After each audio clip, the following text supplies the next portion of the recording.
En neem What I'd argue right now is I don't think this is like a flip of a coin or this is something where we'll just have to like wait and see which way it turns out. I think everyone here and beyond, we are active participants in this decision. I'm pretty convinced that the first line of reasoning is actually almost a self-fulfilling prophecy, that if we act with fear and if we say, hey, we just got to stop doing this stuff, what's really going to happen is the rule followers might pause, might slow down, but the rule breakers, as Alexander mentioned, the totalitarian governments, the criminal organizations, they're only going to accelerate. And that leads to what I am pretty convinced is the dystopian state, which is the good actors have worse AIs than the bad actors. But I'll also, talk to the optimists a little bit. I don't think that means that, oh yeah, then we should just relax and just hope for the best. That might not happen either. I think all of us together have to fight like hell to make sure that we put the guardrails, we put in, when the problems arise, reasonable regulations, but we fight like hell for the positive use cases. Because very close to my heart, and obviously there's many potential positive use cases, but perhaps the most powerful use case, and perhaps the most poetic use case, is if AI, artificial intelligence, can be used to enhance HI, human intelligence, human potential, and human purpose. Thank you.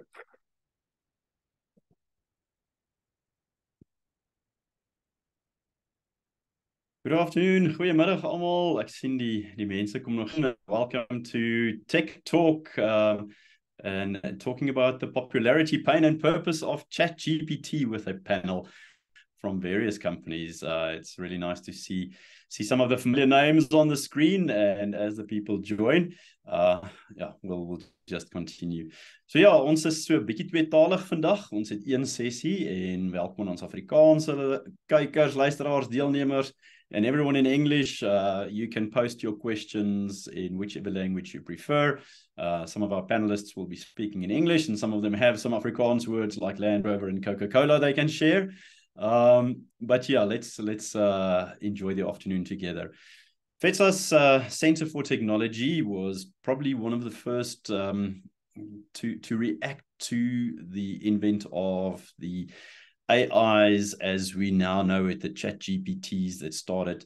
And we, I think, had a session in February already, to which I think just about 600 delegates registered and attended, making it a very hot, popular topic. I think the cloud, the fad has little, maybe subsided a little bit, but it's still a very, very pertinent topic for us.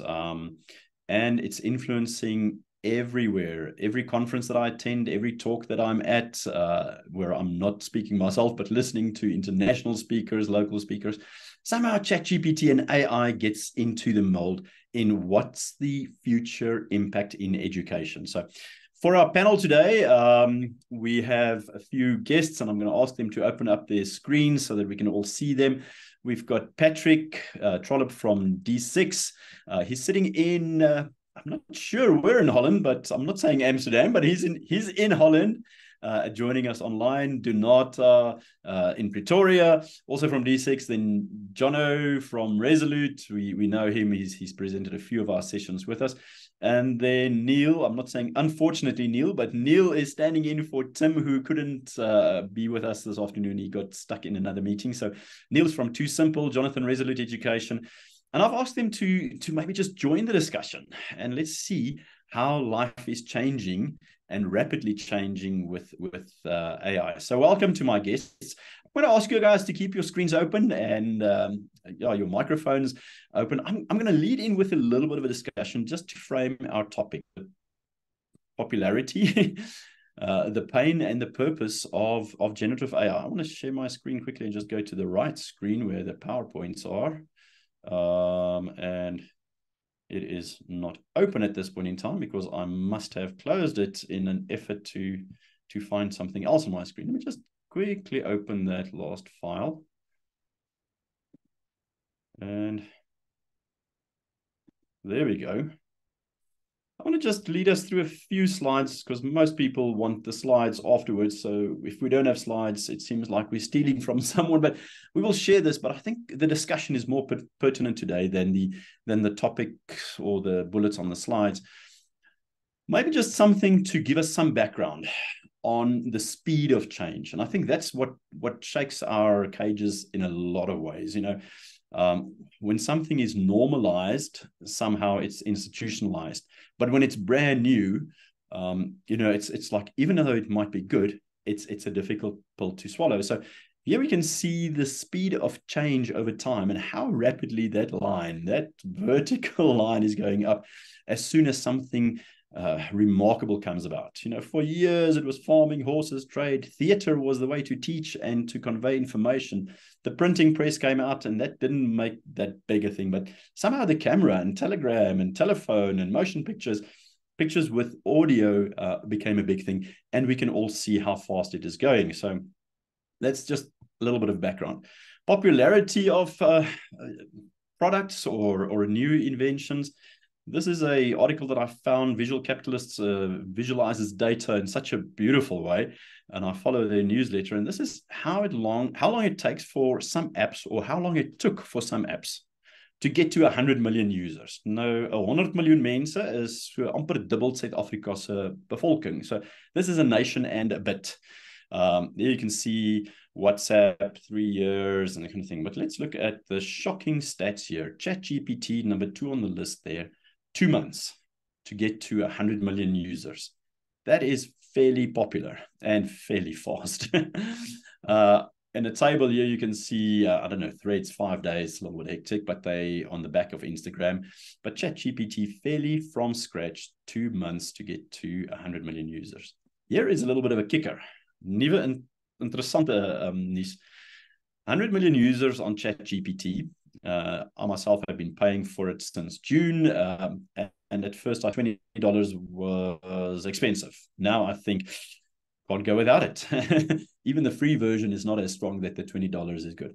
But 1.6 billion visits to their website in June. That is a huge portion of popularity. People are taking note and people are moving forward. In die video wat in die begin gespeel het, Salman Khan van Khan Academy, he said the baddies will have better AI than the goodies if the goodies stay behind. I don't know if you heard that, but that's a very interesting one. What is ChatGPT? I think most of you have heard this. Generative pre-trained transformer. And I think the focus is on the generative side of it because it generates. It doesn't just reference. And I'll show you now a bunch of others. I think this is a page of 120 AIs available in these arenas: chat, design, marketing, video, productivity. So there's a lot more out there than ChatGPT. What can it do? I'm going to flash this quickly. ChatGPT, I asked ChatGPT, me as the user, asking it, what can you do? Text generation and conversation, language translation, actually brilliant in Afrikaans at this point in time, the best that I've found. Content summarization, information and fact verification, creative writing, technical assistance, role-playing, brainstorming ideas, and then it jumps into Afrikaans. I just said, well, just translate that to Afrikaans, and there you can see if you're an Afrikaans person, you can quickly check that the Afrikaans is not terrible there, and it gives you an idea. Ideas brainstorm, miskien nie heeltemal 'n sterk Afrikaanse woord nie. I want to show you something that I sadly have done in my own house because I wanted to test it. My son had to do a speech for school. He's grade 6. We've not had trouble from school yet in asking us where did this come from. But here's my prompt to ChatGPT. Please write me a 2-minute speech for a grade 6 learner on life in South Africa in 2023 as compared to life in India. So this is a little bit speech, communication, a little bit of comparing 2 countries, so social sciences. And there we go. Hello, everybody. I want to take you on a journey to 2 beautiful countries, South Africa and India. Both are rich in culture, history, and traditions, but they also have their unique differences. You can read the rest faster than I can talk, but I'm going to give you a few seconds to just go, just enjoy that.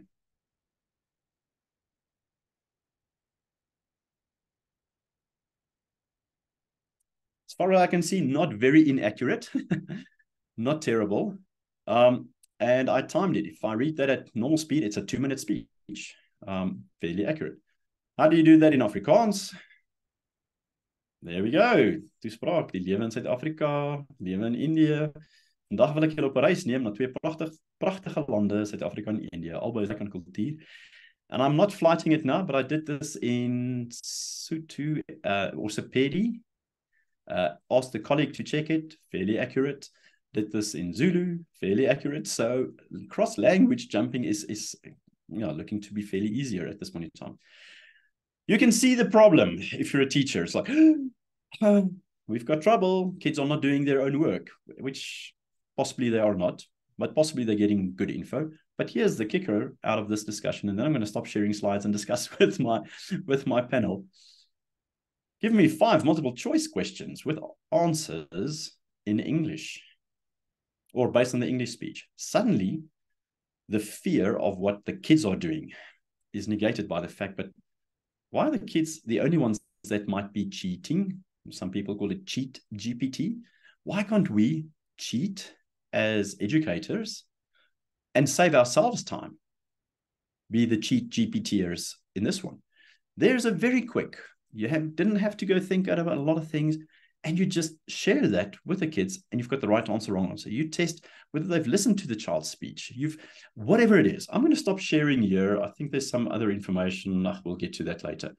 I want to open up the discussion with my panel. Patric, Nielle, Jono, Donato, you're going to demo something for us a little bit later on.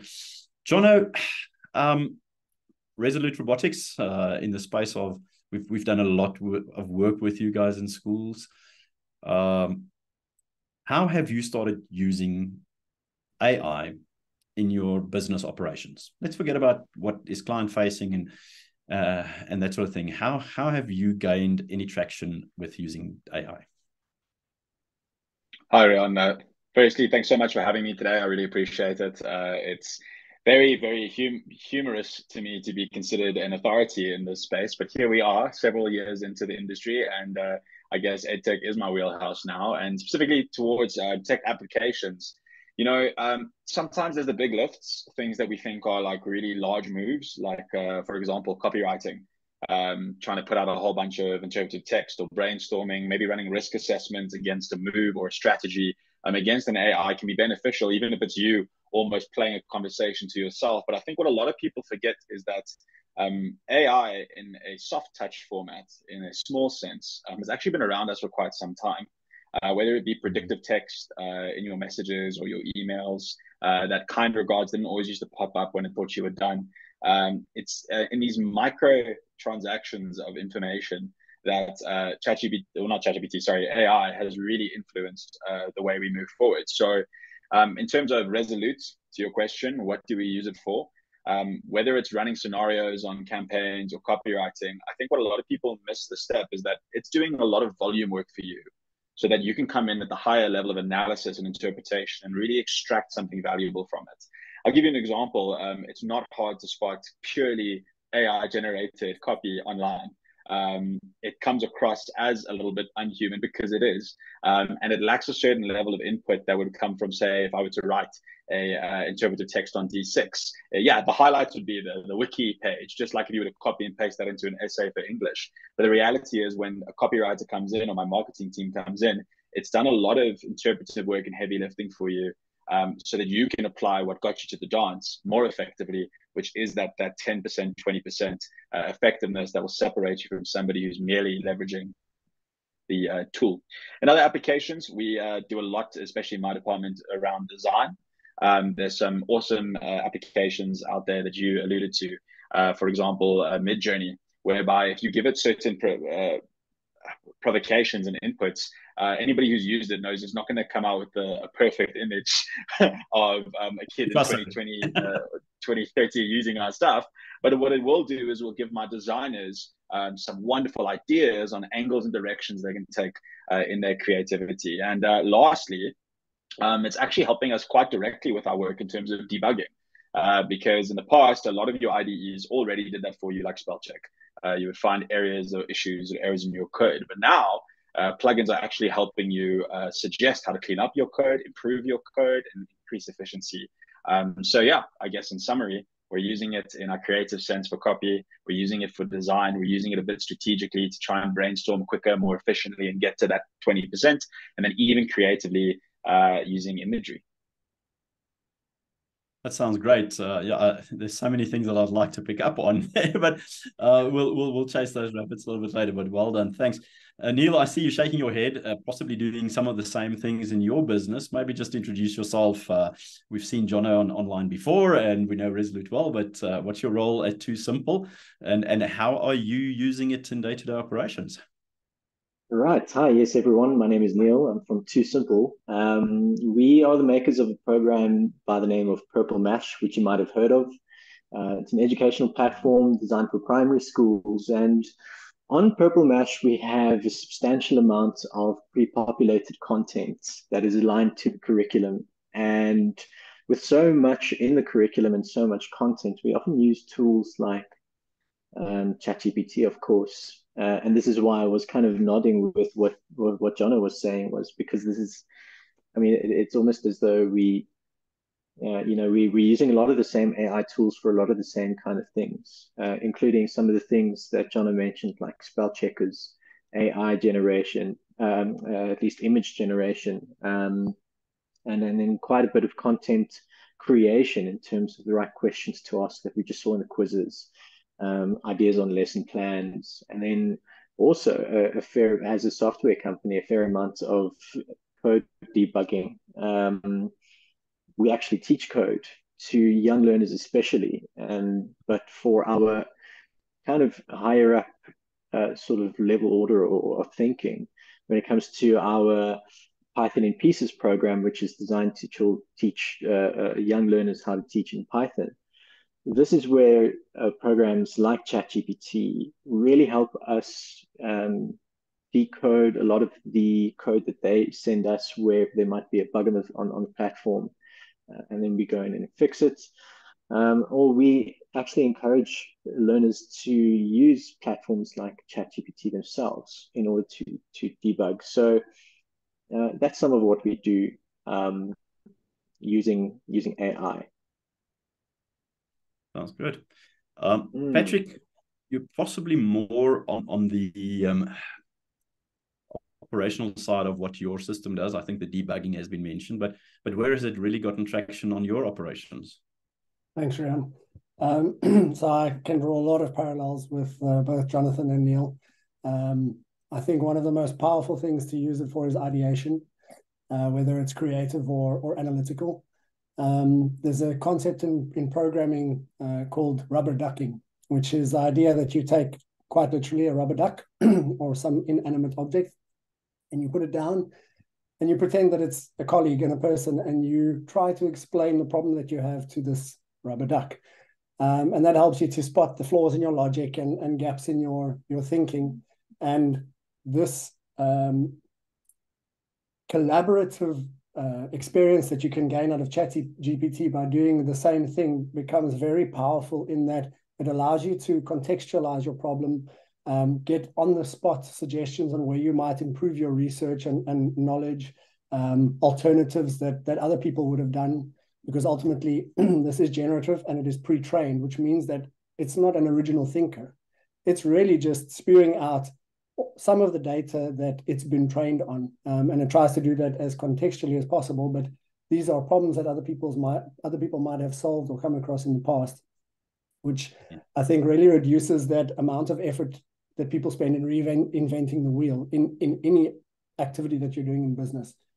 And in operations, many businesses have exactly the same challenges. How do we process large amounts of data? How do we make sure that our privacy and security is up to scratch? How do we make sure that our client responses are timely and contextual?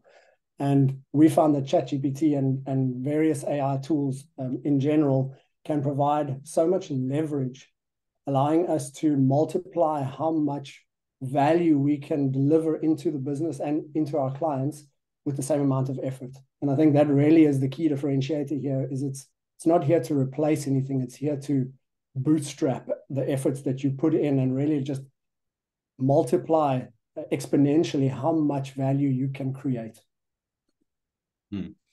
I like what you're saying. I want to pick up on one or two things. I just want to engage the audience a little bit. I didn't introduce myself. I introduced the Center for Technology at FEDSAS, but I'm Riaan van der Bergh, as many of you will know. And I'm the manager of the Center for Technology. And we're trying to bring good solutions to schools that would improve learning outcomes, management outcomes, and governance outcomes. So we're hearing what other businesses are doing with it. If you have questions, please, the chat box, no, not the chat box, the Q&A box at the bottom, type. We don't have I've got 4 more questions for the panel and a small demo that we're going to do, but we'd rather hear from you as well. So please go ballistic, show us your typing speed. But maybe on that, Patric, Nielle, and Jonathan referred to some things that we were used to already. In my standard 9 year, which was grade 11, I think then, we started using calculators in school with a big wave of resistance, because how can kids not do maths in their own heads or on paper? But Jonathan used the words heavy lifting. It wasn't necessary to know, 125 times 76.38. The calculator can do that. But what do we do with the answer was more important. So the heavy lifting is the calculation speed and the accuracy, but then the interpretation of that. We've been having predictive text, I think, since the dumb phone, if there was ever a thing like that, but before the smartphones. When we started SMSing, most of, people a little younger than I'm at varsity, when they had their first cell phones, they texted each other with an SMS, and it was on the regular keyboard. You had to press 3 buttons, the 7 button was PQR, and you had to hit it 3 times to get to R. But then there was the T9 dictionary that came out, and it was predictive text. These days, we also used to spell checker that we can't do anything without the spell checker underlining it in red. That is forms of AI that's already been normalized, and that's been doing a lot of the heavy lifting for us. So maybe just to frame that, the question is, all of that made us, I think, slightly more productive. I think the question to the panel is, and I'm not ignoring you, Donata, but if you want to add to that, how has it increased your productivity, and can you see it being productive, the heavy lifting? Can you spend your focus on that 20% or that 10% that makes it more human? Maybe I'll throw this to Nielle, to use Jono's words, but to put it to you, has it been productive? Yes, absolutely. We do a lot of heavy lifting when it comes to designing our platform. And like I said, we are involved in quite a lot of content creation and localization of content to fit our South African schools and our curriculum, of course. And very often that means that we need to either condense or expand upon certain information, thinking of later on in the curriculum when more abstract themes start to come in from history, like, colonialism in South Africa, for instance. These are heavy topics that need to be kind of reduced down and be able to be sort of conveyed in such a nice summarized way for grade 7 learners to be able to understand. And so while we have many educational consultants and people that help us in creating this content, a lot of the time we do lean on AI to kind of just, I think what you mentioned earlier is to spur on ideas and just to get the sort of creative juices flowing. So that's our main use for productivity, in AI. And then once again, in all our other day-to-day operations, there is just so much that we do, from an image to coding to text-based kind of scenario, that it's become almost indispensable. Roughly, percentage-wise or hours-wise, what is it saving you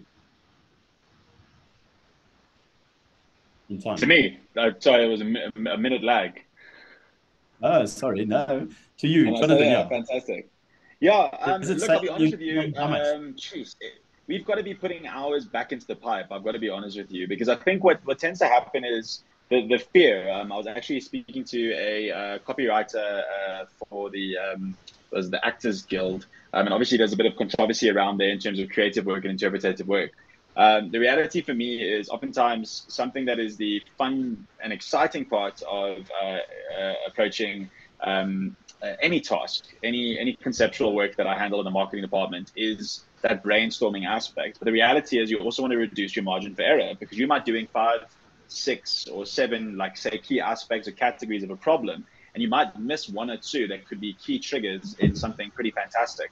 So being able to go, ChatGPT, we're considering this promotion, do a SWOT analysis, or maybe some risk analysis, or some predictive, sequencing, means that we get to the end part where we can start to take, instead of doing that build work, which in its right has so much value to still go through. And that's why Riaan and I both know teachers who have marked those essays with as a ChatGPT, sorry, as an AI model, I cannot, etc., etc. We're saving those hours, which means we can bank them where we're getting paid to do our real work, which is taking what we are given in terms of resources and data and saying, okay, cool, what's the polish we put on top here to get something of real quality out? So it's almost unfathomable how many hours we're getting back in the pipe. That sounds great. Patric, I want to jump to the next one, and I know you're a security buff, knowing you for many years now. I think it's 10 years now, I'm thinking. Yeah. It is probably 11. A lot of people jumped on the fear train, and I think still, and I'm not saying we should not be cognizant of risks. Salman Khan said at the opening there, when the risks arise, we should regulate, we should put the guardrails, but is there anything to be afraid of?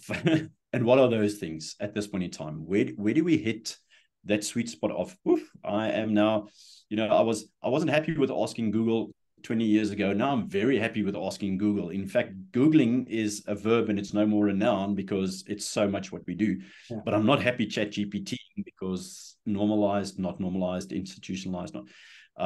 So yeah, there's still a lot of that going on, and I find a lot of that in the talks that I do at schools and with teachers. Probably a 15% hate, not dislike, hate attitude, and some of it isn't from fear. What technically, philosophically, what is there to be afraid of? A fantastic topic that's very broad. If you watch an interview with Sam Altman, he also says that he's afraid of what could happen with this ChatGPT technology that they're developing. And the interviewer is very surprised and she says, "Are you saying that you're afraid?" And his response is, "If I weren't afraid, I would be worried about being in this position." And I think as custodians, very often, especially in business, of other people's information, and in businesses that service schools, being custodians of the information of minors and children, we have a massive responsibility to make sure that we're asking the right questions, to make sure that our security posture is appropriate for the data that we're processing, and that we take our responsibility seriously. The typical fears that you spoke about that generate those extreme emotions of hatred are almost always born of fear. And I like to think of those as the irrational aspect of human nature that comes from imminent change. And those are things like, what about the loss of jobs? What about bad people doing bad things? In the context of schools, what about children misusing or abusing this technology? What about it becoming a Skynet superintelligence that takes over the world? And I think there's a space to address those things, but they're more a cultural and societal consideration. From a practical standpoint, as business using these technologies, I think the really important things to take note of are things like privacy of the data that you're feeding into these tools that you're making use of. Be very sure before you upload an Excel spreadsheet full of children's information into this online tool, what their privacy policy is, where they're transferring that data to, how long they retain that data, what rights they claim in terms of sharing with third parties in order to process it, all of those things. ChatGPT specifically has an option where it goes into an ephemeral mode. You can tell it, do not store anything that I type here. Then it doesn't come up in your history discussions with it, so you can't reference it back. But it is useful if you need to try and do something with sensitive information. Something else to be aware of is the biases and hallucinations that can take place in these models. They are trained on data, and the larger the set of data, the more unknowns there are in that data. So as a very simple use case, if you had to train a model from scratch on a very limited set of data that was biased in one particular direction, whether it's left-wing or right-wing politics, whether it's racism, whether it's artistic bias, any questions that you ask that model afterwards, it's going to frame its answers in the reference of the information that's been trained on. So make sure that when you get your output from these tools, that you cross-reference it in context of your use or in context of your cultural norm or your societal norm to make sure that it does fit appropriately. And then I did mention it right at the beginning is, I think one of the biggest dangers is maintaining relevance and the danger of not changing and not being willing to explore these technologies, because your intro video said it is, if the good guys don't leverage this capability, the bad guys are going to be much more capable. And the same thing happens. Businesses are going to become irrelevant, and teaching is going to become irrelevant if it doesn't change and adapt to take advantage of the opportunities that these new tools bring to the fore. Yeah, I like what you're saying, and I think what you said, it's such a wide topic and probably a very deeper discussion, but I think very relevant to be aware of the fact that there is valid and possible good position in it to be concerned and responsible. We don't fear it, but we must be responsible when we do something with it, and I really like that. So maybe to delve into in the next article, I want to quickly jump to the Q&A box, and Donat, I'm going to ask you to get ready. We're going to handle the other discussion points with some questions after that. Lionel says, we are in the ISP, Internet Service Provider space. We use ChatGPT every day, especially when trying to decode a Python bash PHP script. Just to name one example. So this is in industry, and that's what we're going to talk about after Donata's demo. Another comment, if I need to type a letter and look very professional, I've done that as well. Write me an email with the following, but tone it in this way. He says, I use it to check my grammar and how ChatGPT understands what I'm trying to explain to the client or supplier. We live in a world where the number of words matter. People don't read many number of words. The sooner you get your message, the better. So if you can write something in less words, they call it word economy, you have a better chance of everyone reading that. So writing, copywriting, which Jonathan said, I think that is where very much a use case is. Donata, I'm going to ask you to, Donata is in the marketing side of D6. Some of you would have seen her at Schoolscape. Donata, praat ons bietjie deur hierdie demo. What het D6? What does D6 have to make the school's life a little bit better? Yeah, so thanks, Riaan. As you know, D6 is in the business of helping schools to be the best that they can be. And so we've just introduced AI into our communicator platform. So this is typically the back end or the portal that you log into when you want to create a message for your students or a certain group or anything like that. So you can see we have our everyone or individuals. I'm just going to go on to a different school with a few more people on it. And then what we've done is I've got some prompts here that I'm going to give to AI or to our AI assist function. And I'm going to ask it to just help me a little bit, because we know that, teachers work really hard. I mean, all my parents are teachers, even my in-laws. And there's a lot of work that you need to do every day and get through. So writing a perfect letter shouldn't be taking you, 2 hours. You need to be able to do it quickly, or a perfect message. So this is an example. We're writing a letter to Mrs. Green, no personal information really there, informing her that her son was naughty at school today. So then I'm just going to go on to my little AI assist button here, and I'm going to ask it to elaborate, because I want to write it a letter, just like we had somebody ask a question about a letter. So I've prompted a little bit. There we go. Dear Mrs. Green, I hope this letter found you well. I'm writing to inform you about an incident that occurred at school today involving your son. So what you can do with this now is you accept it. We can regenerate if you like. But this is where I find the human intelligence comes in. If he wasn't displaying naughty behavior in class, okay, he was. But if he wasn't doing something that AI generated, you can just edit it. And you can add your own personal details there. So we just say from Sincerely, Mrs. Hart. And there you have a lovely little letter. The other functions that we built in, so you'll see we didn't only do elaborate, we also did an option for teachers to be able to improve their writing. So we know not everybody's a grammar boffin or a spelling bee. So here's an example that I would like ChatGPT or AI Assist to improve for me. So we're just going to go to improve. That was terrible spelling. I don't really spell like that.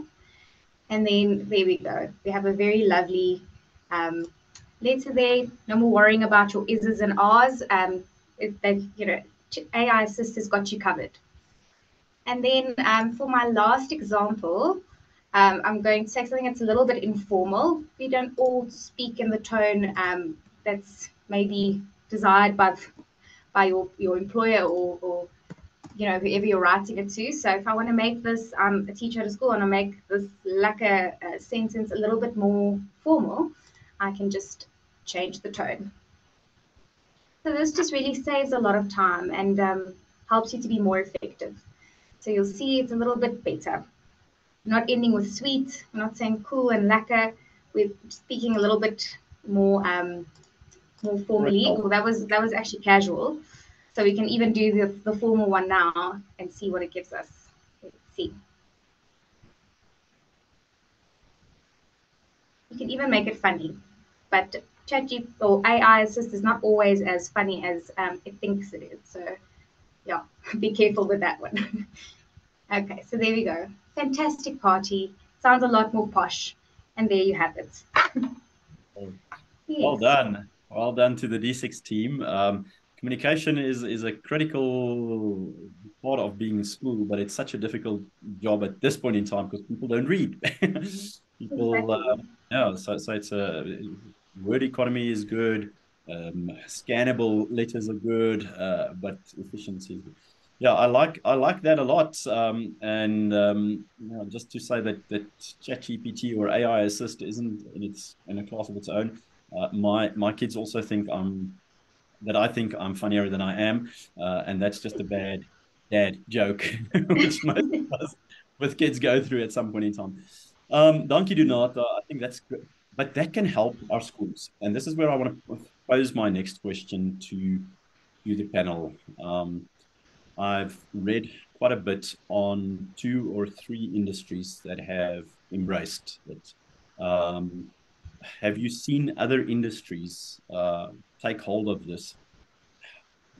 The framing of my question is, why are schools always, not always, but in many cases, lost to adapt to what is in business? We have this thing, oh, we're just a school. No, that's not corporate. Oh, we're not a business. But efficiency is part of our game. So have you seen industries? I'll throw this to John. Have you seen other industries grab the opportunity and go with it? It's hard not to think of a place whereby these generative models add value. I know a lot in quite tech adjacent industries, whether it be animation or design, quite code heavy. But when I think about, say, more of your traditional businesses, things like data manipulation for, stock in and out of warehousing, resource allocation. I have a friend who works in the contracting industry with, brick and mortar, and being able to increase efficiency there. Just using the various different models has been huge to him. So why do I think schools are such slow adopters?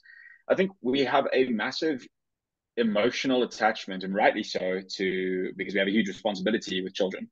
And it gets like a little bit, I guess, more political the closer we get to this emotive space, because at the end of the day, we do have a massive responsibility to whatever we do in schooling, make sure that we're doing it to the benefit of learners. Schools are businesses. but they're businesses of a lot of hard work. And all it takes is one teacher to say the wrong thing to you and create a core memory when you're in grade 3, and you don't let go of that. We're almost reprogrammable computers ourselves.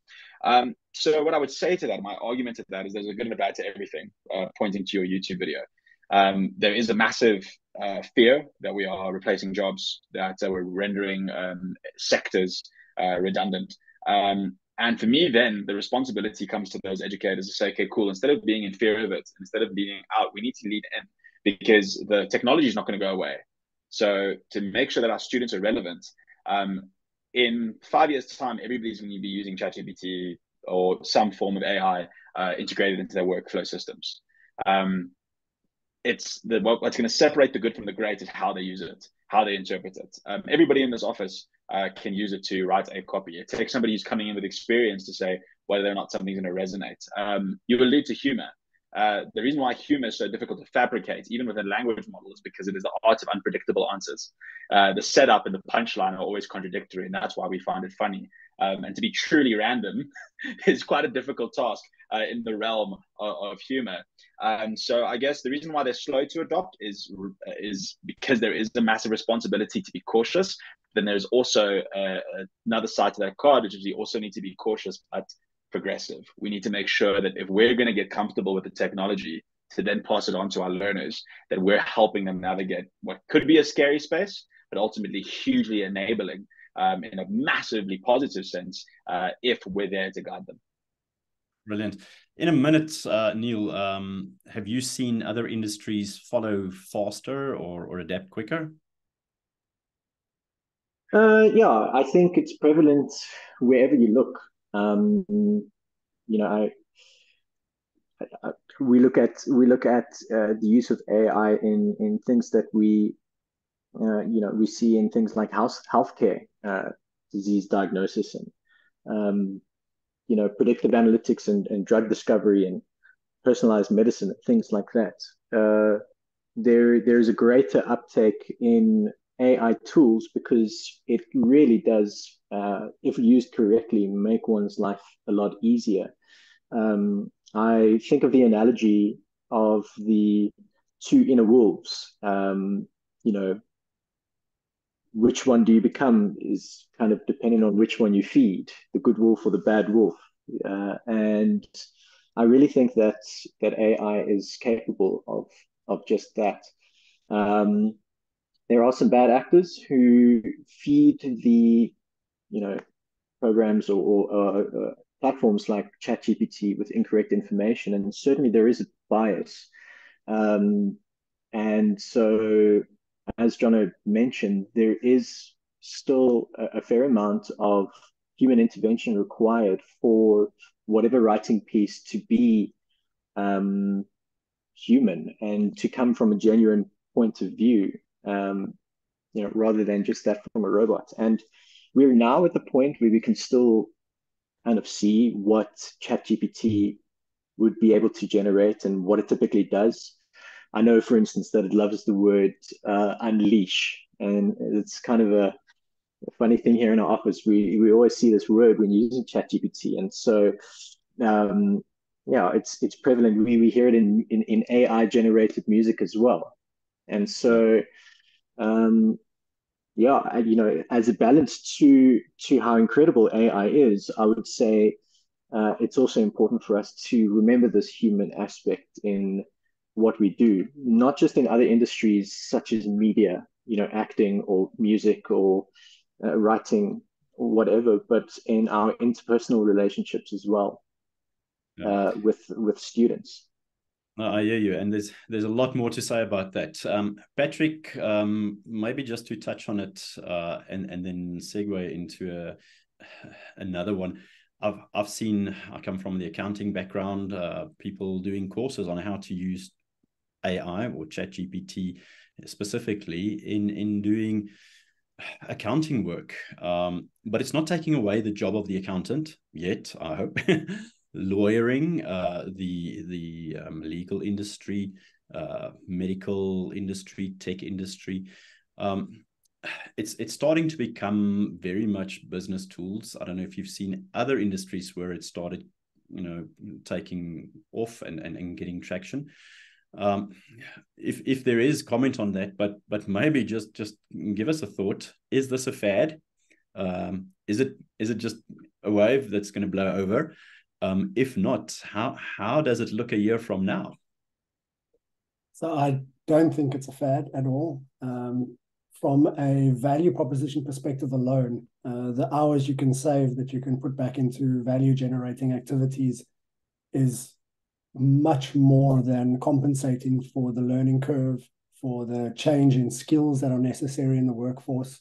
It's the same as what happened in the Industrial Revolution when things that were very, very manual labor became more automated. And so the skill level of the average employment force had to be increased. And there is collateral damage there. Unfortunately, it does happen in society. But as a whole, as a species, what we find is that we move closer and closer to a knowledge type worker, where our skills are leveraged at the highest level of human input, where we are not required to do these menial tasks, which take a lot of time. And we can really add the flavor and the sauce to the mix that we've created. As the other participants alluded to, is we make it human, we make it better. The things that cannot be automated, the things that cannot be programmed and will never be able to be replaced, or not in any of our lifetimes. So now I think it's here to stay. I'm very interested to see how the economics plays out. I read an article yesterday, coincidentally. There's somebody did a speculative cost analysis on what it costs to run the ChatGPT service. And their estimate was $700,000 per day. That's quite a large bill to swallow for Microsoft, who's footing the bill at the moment. So there definitely needs to be economy of scale and efficiency improvements in this for it to have long-term value. But that's just the largest, most public example of this technology. There are much smaller models running on private infrastructure, on corporate infrastructure that are completely cost effective. I've seen people running these LLM instances on a mobile device, quite literally on your phone. So no, I don't think it's going anywhere. What does 1 year look like? What does 10 years from now look like? I suspect the automation of menial tasks will become much more effective. People will have much more ubiquitous access to this technology. It will become like the discussion earlier about not using a calculator in school. I quite clearly remember my math teacher saying to me, "You won't always have a calculator with you." Wow. And I think that's what's going to happen. You have a watch with you, but you'll have a calculator. Indeed. And that's what's going to happen is these tools are going to become part of everyday normal life, and things that we take for granted now having to do manually will become part of a normal way of life in the future. And just in closing, to add on to what Jonathan said about school adoption of this type of technology, I think another aspect that limits the adoption in the schools environment is resources. We often find that businesses have significantly more funding, significantly more staff to tackle and explore these opportunities, where teachers are spread extremely thin. And every request they get just spreads them more and more thinly from all stakeholders, from government, from the SGB, from the community. And it just the number of hours in a day just doesn't always allow for upskilling and the absorption of these new technologies. So as we start leveraging them, it's a catch-22 type situation, is we need to use these technologies to free up our time, but we need some time to learn how to adopt them. Yeah. A big catch-22. Nielle, quick one, yeah. Yes, I just want to mention something that I came across, which I think is so fitting to our current discussion. This was an interview with David Bowie, singer, on a BBC Newsnight, a program in 1999 when the internet was still very young. And in that, he said, we haven't even seen the tip of the iceberg. I think the potential of what the internet is going to do to society, good and bad, is unimaginable. I think we're on the cusp of something exhilarating and terrifying. Isn't it just a tool? Said the interviewer. No, he said, it's an alien life form. The state of content is going to be so different to anything that we can really envisage at the moment, where the interplay between user and the provider will be so in simpatico. It's going to crush our ideas of what communication mediums are all about. I think many parallels can be drawn to AI in what he said about the Internet. impact potential of the internet, correct? Yeah. I want to jump to some questions from the audience. We had some comments. I don't see many questions, and I urge you guys, please give us some questions. I have a few prepped questions. I want to make two comments that we didn't plan on talking about. The cost of GPT. The first question is, and if I can just find it quickly. Good afternoon, Riaan. We're interested in a ChatGPT subscription for 30 staff. Well done for all your staff. At our school, I've emailed ChatGPT admin twice for a quote, but received no follow-up answer. Online info suggests around 2,500 Rand a month for 50 staff. Is this accurate? Karina, yes, that is accurate. At this point in time, it's a great tool for everyone to be personally facing, but there's it seems to be a business case behind it. I signed up for the $20 a month version. And have been trying to see, is it worth the while? Yeah, so I don't have any contact with anyone from ChatGPT, and I don't think anyone on the screen has had any contact on a business commercial side of things. My question to the panel, and to maybe alleviate the answer, is it such a big difference between GPT 3.5, which is the free version and slower version and maybe throttled version, and GPT-4? First question. And number two, Google's response with Google Bard doesn't speak Afrikaans well, but I've tested Google Bard as well. Fairly similar, fairly the same. Yeah, comments, thoughts. You look very perplexed now. Jonathan, you look like it's like this is a difficult question. Is there an easier way in? With 3.5 suffice for a while? I think before we run, we should walk. So I'm quite cautious, ironically, being in the tech industry. We push a lot of cool new technologies, and I'm the first person to say, but what does it do? What does it mean? So I would say to any school, the assumption before I entered the market was that schools have hundreds of kids and hundreds of thousands of Rand, and it's all free and available, and they just want to spend it on their kids. And then I've sat in enough SGB meetings to watch that get snapped up until we're left with a bare minimum. So the reality is, my question that I would pose back is, what are you looking to achieve that you can't achieve with a free solution? I have quite a cool, let's say, anecdote that I can allude to, and I won't name the staff member, but I was driving with one of my top engineers in my team, and easily a million times more qualified than I am on topics such as this. And we're talking, and I'm learning about code, and I'm learning about these crazy systems. And what would you have it? South Africa, we hit a pothole, and and we pull over. And the first thing this person said to me was, "John, can you change a tire?" And I went, "Excuse me? You've just told me all these crazy ideas." And what I'm alluding to is that we can't become over-reliant on technology to the point where we're playing up here and we don't understand the basics on the ground. And what I would encourage schools to do in terms of context is, I know I've been in a situation whereby my team have gotten very used to AI, ChatGPT, regardless of version or resource. And then what happens? Wi-Fi goes down. And now it's like, well, I can't write copy. I don't have Wi-Fi. I don't have ChatGPT anymore. And I'm like, guys, come on. That's why we're here. Don't become over-reliant on these technologies. To bring it back to the school, if you are dead set on certain key features, it's more up to date, it's more advanced, your load times are lower, you can actually use it to upload resources, live connect to the internet, so that you can get up-to-date stuff. That's amazing. That's really wonderful. But I would say if you're doing it out of a massive adoption for your, let's say, 30-odd staff members, a good risk analysis would be to have them all try and achieve some sort of short-term project or pilot for the next month or so. Everybody get on the free version. And then when they come back to you and say, I wish I could do this, or I wish I could do that, that to me is a use case to then push across the company. Yeah, love that answer. Patric, Nielle, 10 seconds value add on that, or anyone tried anything that was spot on? Maybe anyone tried Bard before? Yes. Yes. And? Got a bit of work to do. Yeah.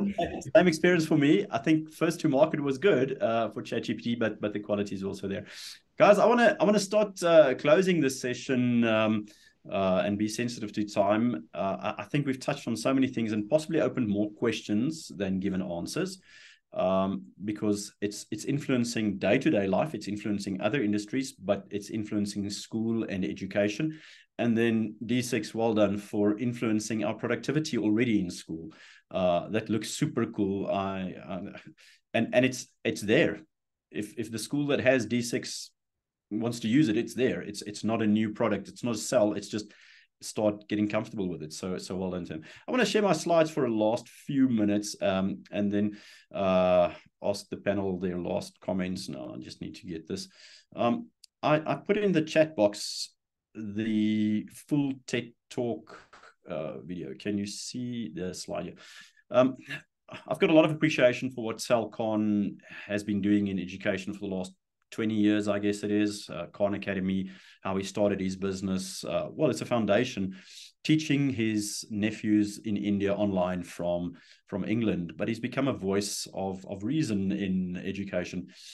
So that how AI could save, not destroy education. One of the best TED Talks I found the last few months.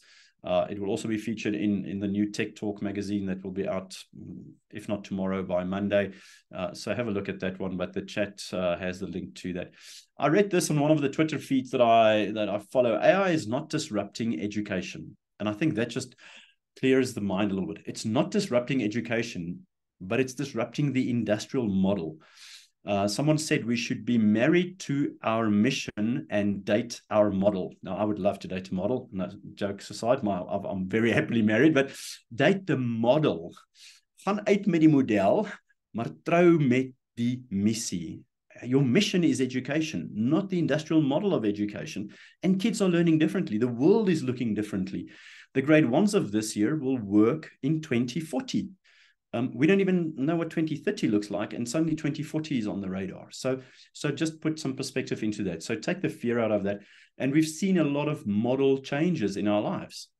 Everyone that says they're born before computers have a cell phone with a background or a screensaver of their grandchildren on, and a tune sung by, I don't know, Kurt Darren or someone.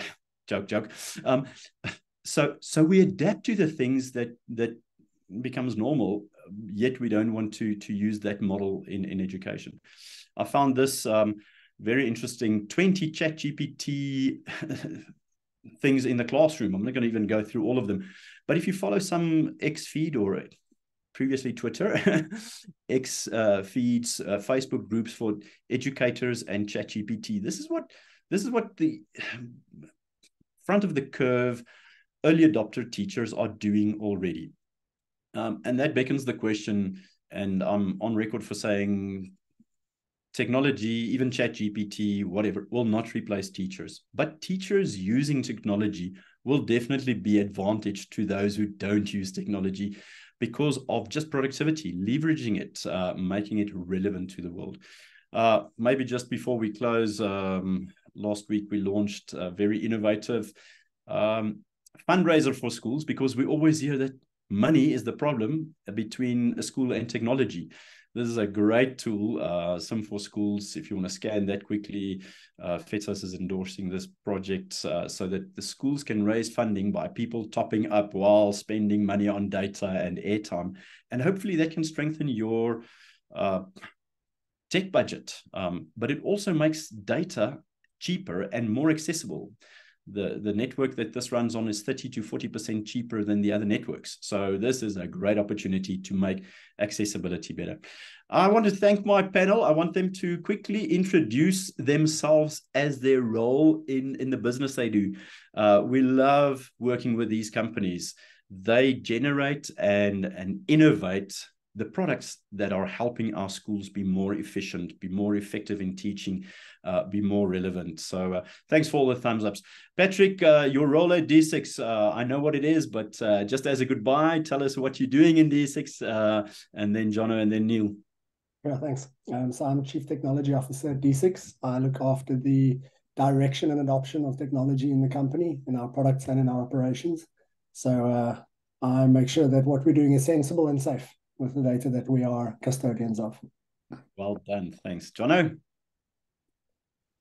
Hi, everyone. I'm Jonathan Dubussy, and I am head of nonsense at Resolute Education, head of business development. So we work at providing schools with a turnkey solution in all aspects of adopting coding robotics as a subject, whether it be in extramural or in the classroom, everything from curriculum development, textbook development. We have hardware as well as professional development courses. Essentially, it's the subject of the future, and we can teach it today. That's a new one. I'm keeping that. You got 10 seconds, Nielle. Nice, Jono. I'm Nielle Enslin. I'm from Too Simple, and I'm head of tech, or at least head of tech support. So any issues that ever arise with the program, I'm first line support, at least within the African schools that we serve, and every other thing that you ever want to throw at me, that's what I do. And thank you for standing in for your CEO, Tim Holiday. That's yes. Today. No, great. Last but definitely not least, welcome or a big thank you to Donata. Donata, just how can people reach D6? Okay, well, I'm the marketing coordinator at D6, and you can reach us by going to emailing sales@d6.co.za. Google us. I'm not sure if ChatGPT will have a result for us yet if you don't have the paid version. But yeah, we're all over. Follow us on social media and see what we're up to. We're going to be sharing a lot of new things on AI on our profile soon. Wonderful. It's D6, D and 6. D and 6. And that's load shedding. That's load shedding. Guys, thanks so much. It's a fascinating discussion. I can't believe the hour went so fast. I read somewhere, and I want to close with this quote. Someone said, the future is already here. It's just not evenly spread or distributed. So in some pockets, the future is very, very real. In some pockets, it's not distributed yet, but we can't live with our head in the sand that the future is not already here. I want to thank you all for staying with us. Thank you for joining us, our panel. It was a truly great discussion. I don't see any late questions in the Q&A box. You will all receive a recording as well as the notes there. If there's any questions, give me a shout at riaan@fedsas.org.za, and we'd love to take the discussion further. Guys, thank you so much. Enjoy. Have a great afternoon.